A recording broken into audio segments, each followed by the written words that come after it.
porque no la planteamos. Bueno, es una cuestión de posibilidades de tiempo. Así que aún así hemos elegido unas 8 o 10 más o menos. Bueno, vamos a empezar con la primera.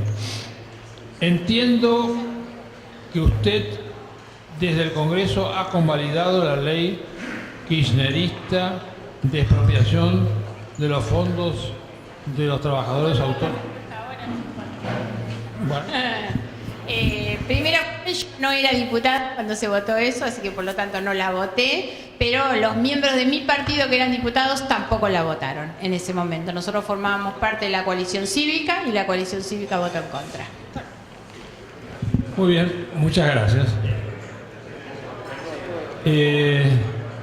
Cuando habla de ética y moral se refiere a conceptos autónomos que la humanidad descubre, y es decir, objetivos y permanentes a través del tiempo, o a la que elige cada uno, o a la moral social media. En realidad yo me estaba refiriendo a la ética vinculada con la política, ¿no? Yo soy de los que piensan que la ética es inescindible de la política y no concibo una política que no tenga esa perspectiva, esa mirada ética. Cada uno tiene obviamente la propia y su moral y todo lo que quieran, pero me estaba refiriendo a eso. Y en ese punto hay una cosa breve que me parece que a veces ilustra. A mí me impactó el libro de Sabater, Ética para Amador, que es cuando él le explica a su hijo qué es la ética. Y eso define en gran medida cuando Sabater dice lo que diferencia a las personas de los animales es su intelecto. A partir de su capacidad intelectual, cómo ejerce la voluntad. Y entonces dice... nosotros hay algunas cuestiones que no podemos modificar en nuestra vida si nacemos de tales padres, en determinados lugares, con determinadas características físicas, pero lo importante es saber cómo nos comportamos frente a todas aquellas cuestiones que sí se pueden cambiar y sobre todas las cosas que demandan una respuesta frente a un determinado hecho o situación.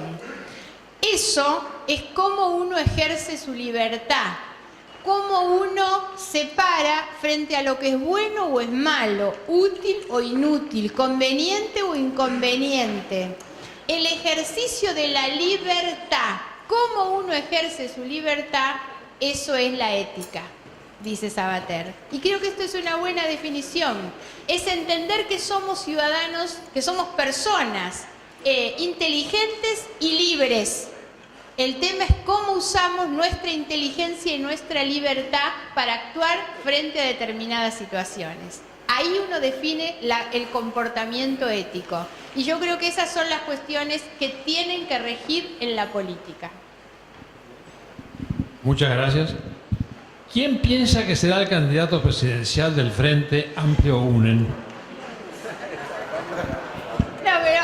Mi contestación es sin suspicacias. Primero, creo que el mayor valor que tiene el acta que nosotros presentamos es que, primero digo, como potencial, como fortaleza, es tener una cantidad de figuras. El Frente Amplio UNEN tiene una cantidad de personas.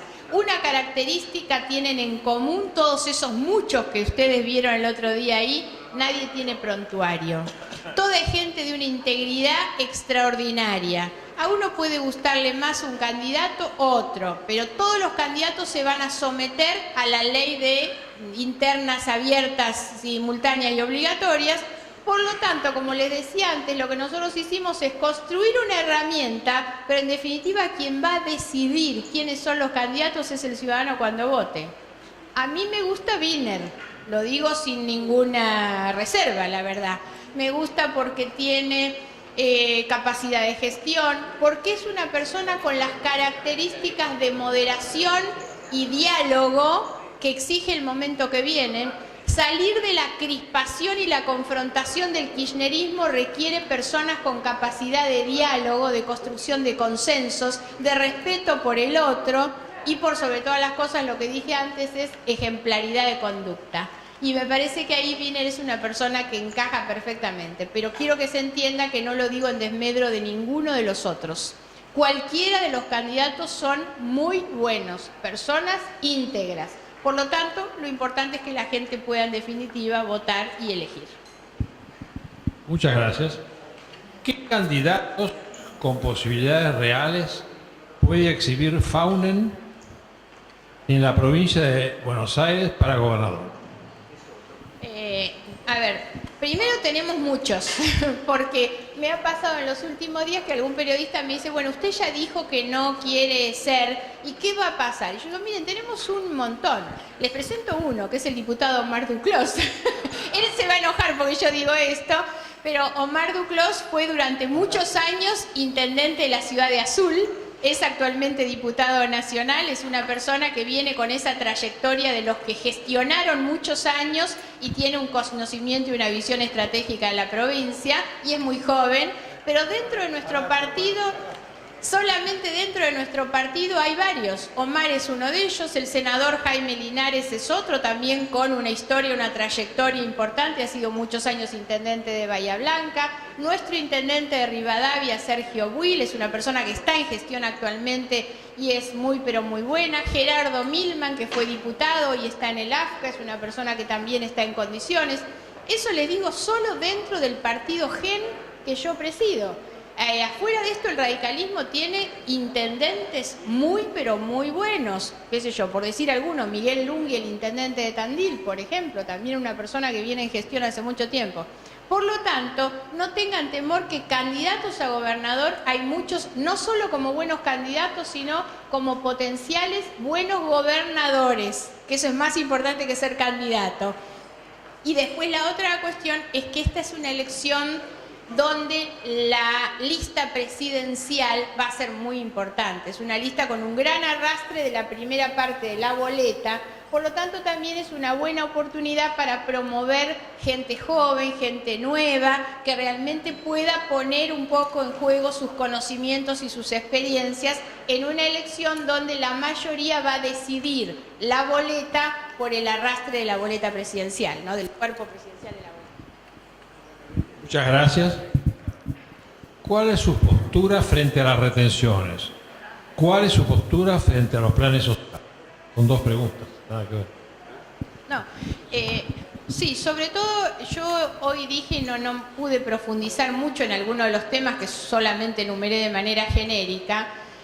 Yo dije que hay tres reformas principales que hay que hacer para llevar adelante este desafío de un nuevo modelo de desarrollo. Una es la reforma del Estado, la otra es la reforma del sistema de gastos, de cómo se gasta, pero una reforma para mí central, ineludible, es la reforma del sistema impositivo.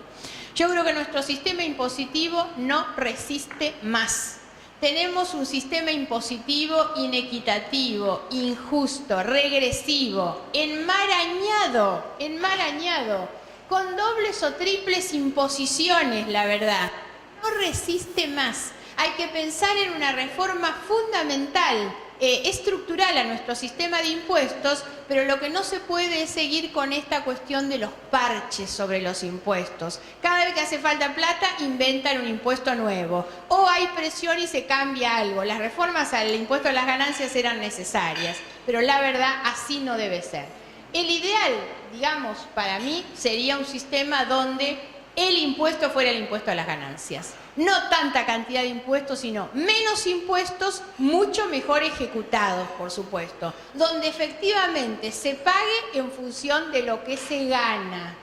Nuestro sistema es tan malo porque castiga al que produce y al que consume y premia a los que ganan o a los que especulan, que es lo más grave. Porque además, si una característica han tenido estos 10 años, yo decía recién, la década perdida, entre otras cosas, teniendo las mejores condiciones económicas, internas y externas, teniendo todo el poder como han tenido, mayorías absolutas en las cámaras del Congreso, apoyo político de la gente, de los gobernadores, la verdad, no han modificado nada de todo esto. Con la impudicia de que los fines de año, cuando presentan las declaraciones juradas, nos cuentan que sus patrimonios aumentan porque tienen plata depositada en plazos fijos. en un país donde en realidad no se ha grabado como se debería grabar al que especula y en cambio se castiga al que da trabajo. La fortuna que han amasado claramente en una característica propia de un psiquiatra, de un psicólogo, la avaricia de acumulación personal de riqueza que no genera un solo puesto de trabajo, es una inmoralidad para la Argentina. Por eso hablo de los ejemplos de conducta. ¿De qué manera se puede definir en un país un proyecto de desarrollo cuando te dicen en los discursos, ay, sí, hay que agregar valor a lo que se produce? Y tienen millones y millones de pesos parados de manera improductiva, en alquileres, en plazos fijos. Esa es la ejemplaridad de las conductas que nosotros tenemos los funcionarios de más alto nivel. Entonces, me fui mucho de la pregunta, las retenciones no se pueden discutir aisladamente. Hay que discutir centralmente un sistema impositivo distinto. La retención es un impuesto regresivo, es un mal impuesto. Ahora, no puedo cambiar eso solo aisladamente. Hay que cambiar el sistema tributario en general. Muy bien. Antepenúltima pregunta. ¿No cree que el esquema derecha-izquierda es un tema superado? Y hoy lo importante es la gestión y aplicar, las medidas necesarias en cada caso. Si creo que es superado, sí. Me parece que es una discusión totalmente banal a esta altura. Me parece que no es una discusión propia de un país como el nuestro que no tiene izquierdas y derechas. En tal caso, sí creo que somos un país de centros izquierdas y de centros derechas. Pero sí creo, y sobre la segunda parte de la pregunta, que casi pone como una cuestión contradictoria el tema de las ideas y el tema de la gestión. Yo muchas veces digo cuando me preguntan sobre el progresismo, que el gran problema es creer que el progresismo es el de discurso, el progresismo es el de gestión. Uno demuestra si realmente tiene una idea progresista cuando gestiona. El ejemplo más claro es este que les decía recién, cuando uno no reforma el sistema impositivo para que la gente que menos tiene aporte menos, la verdad, eso define, nada tiene progresista eso. Entonces me parece que hay que salir de la cosa esta de la categorización. Ahora, de ninguna manera creo ni comparto a aquellos que plantean que las ideologías murieron. Yo sigo creyendo que el debate político en la Argentina se